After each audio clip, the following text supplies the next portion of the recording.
Hey guys, welcome to my channel Karan Trivelocity. आज हम इस वीडियो में केंगन असुरा के फाइनल्स को एक्सप्लेन करने वाले हैं। ये वीडियो केंगन असुरा एनीमे के लास्ट सीजन के ठीक बाद टेक प्लेस करती है। हमने केंगन असुरा के लास्ट एपिसोड में देखा था कि हायामी नाम का ये बंदा केंगन एसोसिएशन के साथ गद्दारी कर देता है, लेकिन इसका पूरा प्लान ही फेल हो जाता है। साथ में ही आखिरी एपिसोड में हमने ये देखा था राउंड 3 या फिर सेमीफाइनल्स खत्म हो चुके हैं, जहां ओमा तोकिता की हालत भी काफी ज्यादा खराब हो गई थी और अब फाइनल्स भी शुरू होने वाले हैं। खैर, आप लोगों को अगर केंगन असुरा के सीजन्स के रिकैप चाहिए तो कमेंट कर देना। हर बार की तरह मैं आपसे कहना चाहता हूँ कि वीडियो पसंद आए तो लाइक कर देना और मूड बन जाए तो चैनल को सब्सक्राइब तो कर ही देना। केंगन असुरा फाइनल्स का पार्ट 1 शुरू होता है। हम देखते हैं आइलैंड पर सभी एम्प्लॉयर्स और ऑडियंस सेलिब्रेशन कर रही होती है, क्योंकि अब केंगन मैचेस के सेमीफाइनल्स खत्म हो चुके हैं और कल केंगन टूर्नामेंट का फाइनल का दिन है। इसके बाद हम देखते हैं थाईलैंड के किंग रामा को, जो कि एक बंदे हसात से बहुत ही फ्रेंडली बात कर रहा होता है, जहां पर हसात का एक मोटा दोस्त कहता है आखिर ये हसात है कौन जो किंग रामा से इतना फ्रेंडली होकर बात कर रहा है। हसात मेरा दोस्त है, उसने मुझे मेरे बिजनेस में हेल्प की थी। खैर, यहाँ पर रामा हसात से फुसफुसाते हुए कान में कहता है क्या तुम्हारे दोस्त को पता नहीं कि तुम एक प्रिंस हो। खैर, इसके बाद हम देखते हैं केंगन एसोसिएशन के प्रेसिडेंट काताहारा मैत्सुदो को, जो कि बिल्डिंग से नीचे देखते हुए कहते हैं देख रहे हो, ये पागल लोग सेलिब्रेट कर रहे हैं जबकि उन्हें कोई भी आइडिया नहीं है कि यहाँ पर क्या हुआ था। खैर, यहाँ पर ग्रैंडपा कुरे और मैत्सुदो के बीच इस बंदे हायामी की बात चल रही होती है, क्योंकि इसने चेयरमैन की गद्दी को हथियाने की कोशिश की थी, मगर उसका प्लान फेल हो गया था और उसे अब अरेस्ट भी कर लिया गया। और उसकी जो कंपनी थी टोयो इलेक्ट्रिक, वो भी पूरी तरह से खतरे में आ चुकी है। और यहीं पर हम एक बंदे लॉन्गमिन को देखते हैं, जो कि धोखेबाज लोगों को ढूंढ ढूंढ के मार रहा होता है। इसके बाद हम देखते हैं ओमा तोकिता को, जो कि सीईओ ऑफ नोगी से मिलता है, जहां ओमा कुछ सीक्रेट के बारे में नोगी से बातें करते हुए कहता है तुम कितना जानते हो, हमारी काफी समय से बात नहीं हुई, कम ऑन, और कितना उल्लू बनाओगे। सुनो, जब मैं जीत जाऊंगा तब तुम्हें मुझे सब कुछ बताना होगा। खैर, इसके बाद सेलिब्रेशन कर रहे लोगों के बीच से निकलते हुए ओमा एक शांत एरिया में चला जाता है, लेकिन तभी उसके मुंह से काफी सारा खून निकलने लगता है, जिस पर ओमा बड़े आराम से कहता है निको, अब तो मुझे दर्द भी महसूस नहीं होता। निको, भले ही तुम मुझसे बात करते हो, लेकिन तुम हो तो मेरी इमेजिनेशन ही। तुम्हारी बातों का असर मुझ पर काफी ज्यादा हुआ है और अब लगता है मेरे पास टाइम बहुत कम है, मुझे 3 राउंड और खेलने हैं, बस 3। खैर, इसके बाद हम देखते हैं यामाशिता के बड़े बेटे को, जो कि अपने फादर से मिलने के लिए आया होता है, क्योंकि उसके फादर ने उसकी जान बचाई थी। खैर, इसके बाद यामाशिता और उसके बेटे के बीच क्या क्या बात होती है वो हमें नहीं दिखाया जाता। इसके बाद फाइनल्स के एक दिन पहले हम देखते हैं कि ओमा तोकिता की एक स्पेशल थेरेपी चल रही होती है, जिसमें उसके शरीर में कई सारे सुइयां घुसाई होती हैं। ओमा यहाँ पर आराम से पड़ा होता है, लेकिन तभी कुरे कारला उसके ऊपर कूदते हुए बैठकर कहती है ओमा, अब कैसा लग रहा है। लेकिन कारला को एक बंदा ये कहते हुए यहाँ से हटा देता है कि अभी भी ओमा तोकिता का ट्रीटमेंट चल रहा है, तुम उसके ऊपर से हट जाओ। जिस पर ओमा जागते हुए कहता है मुझे एक पंखे की तरह हल्का फील हो रहा है। जिस पर ग्रैंडपा कुरे यहाँ पर कहते हैं ओमा, हमने तुम्हारे ऊपर अपनी सीक्रेट हीलिंग ट्रीटमेंट का यूज किया है, अगर अब भी तुम हील नहीं हुए तो कभी भी हील नहीं हो पाओगे, और हाँ, इन 2 डॉक्टर्स के बिना ये कभी भी नहीं हो पाता। मुझे उम्मीद है तुम मेरी कारला के हस्बैंड बन पाओगे।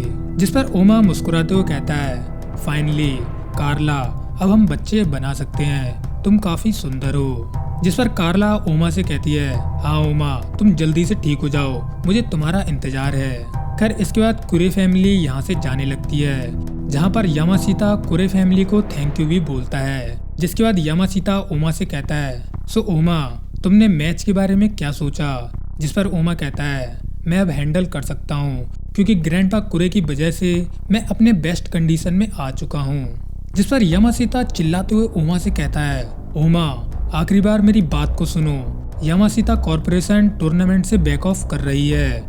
सुनो, 2 दिन पहले मैं अपने बेटे से मिला, जिससे मैंने 10 साल से बात भी नहीं की थी।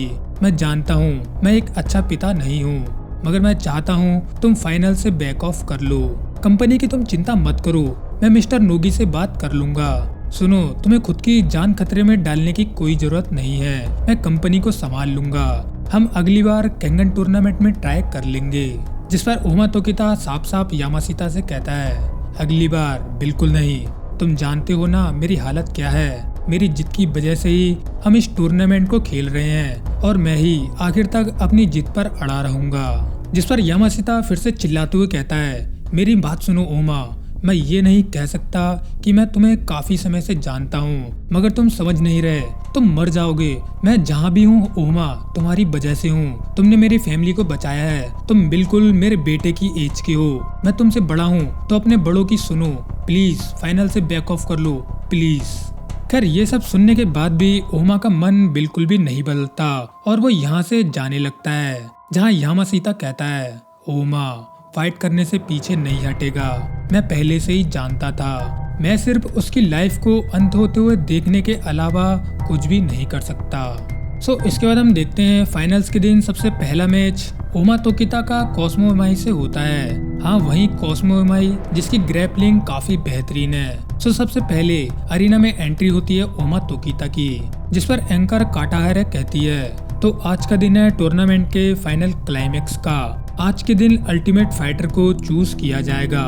सबसे पहले आप यामाशिता कॉर्पोरेशन के फाइटर ओमा तोकिता को देख सकते हो, जिसकी फाइट होने वाली है, जिसका आपको कब से वेट था। निशिहोंजी सिक्योरिटी सर्विस की तरफ से फाइटर कॉस्मो इमाई ओमा तोकिता इसी आदमी को फेस करने वाला है और ये मैच फाइनल का सबसे पहला मैच होने वाला है। अरीना में बैठी हुई कार्ला ओमा को देखते हुए कहती है, वो काफी बदल गया है, मैं समझ नहीं पा रही, लेकिन वो धीरे धीरे काफी बदलता जा रहा है।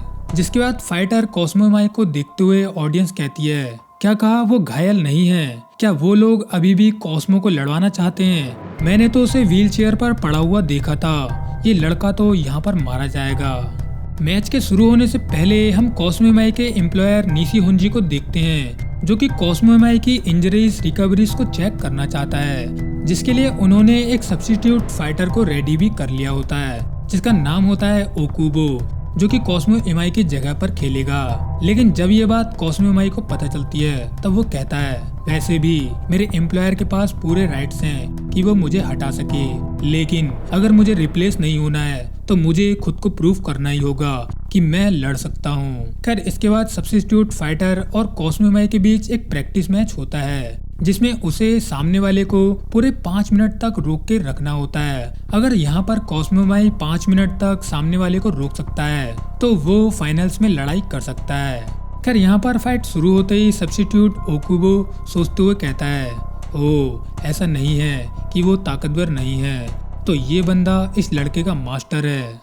इसके बाद होता ये है, फाइटर ओकुबो कॉस्मो इमाई पर पंचे से अटैक करते हुए सोचता है, ये लड़का पिछले मैच की वजह से इंजर्ड है। देखा जाए तो मेरे शरीर का फ्रेम काफी बड़ा है और मुझे टेक्निक्स का काफी ज्यादा एक्सपीरियंस भी है। मुझे उससे लड़ते वक्त सिर्फ इस चीज की चिंता है, उसके जोन की। अगर मैं उसके जोन में फंसा तो हार जाऊंगा। इसीलिए मुझे दूर से ही उस पर ब्लोस करने होंगे, जिससे वो मुझे ग्रैपल ना कर पाए। खैर कॉस्मो इमाई और ओकुबो की ये फाइट पूरे 5 मिनट तक चलती है, मगर इस फाइट के बीच ओकुबो को रियलाइज ही नहीं होता कि कॉस्मो इमाई यहाँ पर जीत चुका है, क्योंकि कॉस्मो इमाई ने इस फाइट को 5 मिनट तक होल्ड कर लिया। खैर इसके बाद होता वही है कि कॉस्मो इमाई यहाँ पर सब्स्टिट्यूट नहीं होता। प्रेजेंट में हम देखते हैं अरीना के बीच ओमा कॉस्मो इमाई से कहता है, लगता है तुम कहीं से पिट कर आ रहे हो। जिस पर कॉस्मो इमाई भी कहता है, और तुम भी ओमा, मैं श्योर हूँ हम दोनों अपनी बेस्ट कंडीशन में हैं। मैंने सबसे पहले तुम्हें सैकिबियासी से लड़ते हुए देखा था और आज मैं तुमसे लड़ने वाला हूँ, क्योंकि मैं आज सबसे ज्यादा ताकतवर हूँ। जिसके बाद होता यह है, हाथ मिलाते हुए कॉस्मो इमाई ओमा से कहता है, हम दोनों ही बुरी तरह से पिट कर आए हैं, चलो अब लड़ाई को अच्छा बनाते हैं। जिस पर ओमा भी कहता है, ओ ये हैंडशेक मैंने पहले कभी नहीं किया, मगर बुरा मत मानना अगर मैं तुमसे जीत जाता हूँ। जिसे देखकर एंकर्स कहते हैं, दोनों फाइटर्स अपनी पोजीशन पर आ चुके हैं। वो नीचे झुके हैं एक लो स्टैंस में। दोनों लड़ने को पूरी तरह से तैयार हैं और लड़ाई के शुरू होने से पहले वो दोनों हाथ मिला रहे हैं, लेकिन दोनों के दोनों मेंटली जीतने के लिए रेडी हैं। खैर इसके बाद अरीना के बाहर हम एक उड़ते बालों वाली चुड़ैल को देखते हैं, मतलब सेत्सुना किरियो को, जो कि ओमा के पीछे पूरी तरह से पागल है। जिसे देखकर एडम डडली, जो कोस्मो माई का दोस्त है, वो यहाँ पर कहता है, सुनो वो कोई लड़की नहीं है। ऐसा लग रहा है सेत्सुना किरियो पूरी तरह से पागल हो चुका है। मैंने सुना है वो ओमा तोकिता से लड़ने के लिए कुछ भी कर सकता है। उसे ओमा तोकिता से किसी तरह का ऑब्सेशन है, लेकिन चिंता की कोई भी बात नहीं है। मैंने 2 बॉडीगार्ड उसके पीछे लगा दिए हैं। सेत्सुना किरियो किसी भी तरह से ओमा के पास नहीं पहुंच सकता। खैर इसके बाद कोस्मो माई और ओमा तोकिता अपनी पोजीशन पर जाने लगते हैं। वहीं हम देखते हैं केंगन एसोसिएशन के चेयरमैन मैत्सुदो को, जिसमें चेयरमैन मैत्सुदो जले हुए मुंह वाले हायामी की बात करते हुए कहते हैं, सो मिस्टर नोगी, टोयो इलेक्ट्रिक्स से राइड खरीद कर तुमने काफी हेल्प की है। तुम्हारी हेल्प के बिना शायद मैं हायामी को कभी भी नहीं पकड़ पाता। जिस पर तेज दिमाग नोगी कहता है, जिंदा मुंह पर झूठ बोलना तो कोई तुमसे सीखे। मैं जानता हूँ हायामी के ग्रुप में तुम्हारे जासूस थे, इसीलिए तुम हायामी को कभी भी गिरा सकते थे। तुमने ही अपनी इंफॉर्मेशन लीक की थी, जिसकी वजह से हायामी ने तुम्हारे खिलाफ साजिश रची। सही कहा ना मैंने, चेयरमैन मैत्सुदो। जिस पर मैत्सुदो बुड़ो कहते हैं, तुम समझे नहीं, वो एक टेस्ट था जिसमें हायामी बुरी तरह से फंस गया, लेकिन उस टेस्ट में नोगी तुम पास हो गए और शायद मुझे लगता है कि तुम्हारे साथ खेलकर फ्यूचर में काफी ज्यादा मजा आएगा। खैर इसके बाद हमें पता चलता है कि अरीना में बैठे हुए एम्प्लॉयर्स इस मैच में ज्यादा इंटरेस्टेड नहीं हैं, क्योंकि कोस्मो माई और ओमा तोकिता अपनी बेस्ट कंडीशन में नहीं है, जिसमें इनकी लड़ाई देखकर ऑडियंस को मजा नहीं आएगा। क्योंकि कौन ही ऐसा होता है जो 2 मरगिल्लों की लड़ाई को एंजॉय करता है। सो इसके बाद होता ये है, रेफरी ओमा वर्सेस कोस्मो माई का ये मैच स्टार्ट कर देता है। मैच शुरू होते ही ओमा तोकिता कोस्मो माई पर फ्लैशिंग स्टील पंच से हमला कर देता है, लेकिन यहीं पर केंगन असुरा फाइनल्स का ये पार्ट एंड हो जाता है। अगले पार्ट में हम ओमा तोकिता की फुल फाइट कोस्मो माई से होते हुए देखेंगे, जो कि काफी जबरदस्त फाइट होने वाली है, क्योंकि ये दोनों अपनी बेस्ट कंडीशन में ना होने के बाद भी यहाँ पर लड़ रहे हैं, क्योंकि उन दोनों के लिए ये लड़ाई करने के पीछे अपने अपने रीजंस हैं, जिन्हें हम धीरे धीरे अगले पार्ट्स में जानते रहेंगे। सो अब मिलते हैं केंगन असुरा फाइनल्स के पार्ट 2 में। So tata bye bye, take care.